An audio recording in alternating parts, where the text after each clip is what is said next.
A very good morning. Welcome to Top of the Morning by Mint, your go-to weekday newscast for the top 5 business stories. It's Tuesday, January 7th, 2025. This is Nelson John. Let's get started.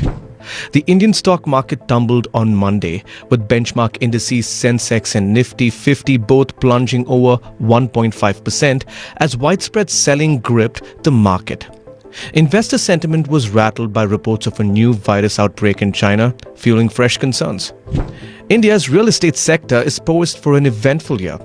While the office market shows promise, driven by demand from global capability centers and tech companies, challenges loom.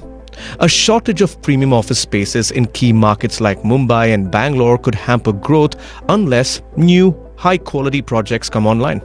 On the residential front, the momentum seen post-pandemic is slowing. Elevated property prices in several cities are deterring buyers, potentially prompting a shift towards affordable housing as the market undergoes a correction. Madhuri Mandandi explores the key factors that shape the outlook of the real estate market this year. The Indian government is set to introduce a new policy aimed at driving sustainability in the micro, small and medium enterprises (MSME) sector. This initiative will provide financial, technological and regulatory support to help MSMEs adopt greener practices aligned with India's net zero carbon emission target for 2070. Rituraj Barua and Manas Pimpalkare report that a dedicated body under the MSME ministry will oversee this transition, ensuring a smooth shift to sustainable operations. Beyond environmental goals, the policy aims to ease the financial burden on small businesses by offering a robust support system to manage the cost of these changes. India's consumer goods companies are bracing for a tough third quarter, with expected low single-digit revenue growth and margin contraction. Despite price hikes aimed at combating inflation, weak urban demand and a delayed winter have dampened the sector's performance. Sunera Tandon spoke to Nitin Gupta from MK Global, who told her that only a few companies like ITC, Marico and Bikaji might report double-digit revenue growth. Marico has seen some support from rural markets and has raised prices on products like Parachute coconut oil to cope with rising costs. However, the overall urban demand is expected to be subdued for a few more quarters, with further price hikes likely as companies grapple with high input costs affecting essentials like soaps and edible oils. After stepping down as managing director of Kotak Mahindra Bank, Uday Kotak isn't hitting the brakes.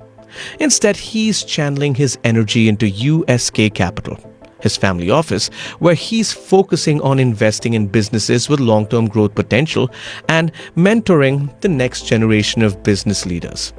While no longer in a full-time banking role, Kotak Mahindra remains actively involved as a non-executive director on the bank's board. In a recent conversation with Mint's Satish John and Gopika Gopakumar, he shared insights on topics ranging from privatization and regulatory challenges to Starlink's entry into India's telecom space. At 65, Kotak remains steadfast in his vision of witnessing India as an emerging global powerhouse within his lifetime. In 2024, while foreign institutional investors, FIIs, took a cautious stance on Indian equities, domestic institutional investors, DIIs, confidently stepped in, notably when FIIs recorded their largest sell-off of the year in October. DIIs countered that with their highest ever monthly purchase of the period. This marked the 4th consecutive year where DIIs outpaced FIIs in market investments, according to a report from IIFL Security. Although it shows signs of a minor comeback in December, it's still uncertain whether this trend will persist in 2025. Experts at Bajaj Brokerage suggest that FII caution might continue, driven by global and local economic challenges. Looking ahead, market sentiments remain cautiously optimistic. If the upcoming budget strikes the right chord with investors, it could pave the way for a stronger FII resurgence, writes Deepti Sharma. India's core growth fundamentals remain robust, and with favorable global conditions and strategic domestic policies, foreign interest could see a meaningful revival. That's all for today.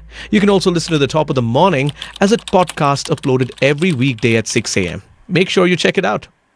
I can't wait to bring you the next episode of the Top of the Morning, packed with the latest in business news. Until then, have a terrific Tuesday.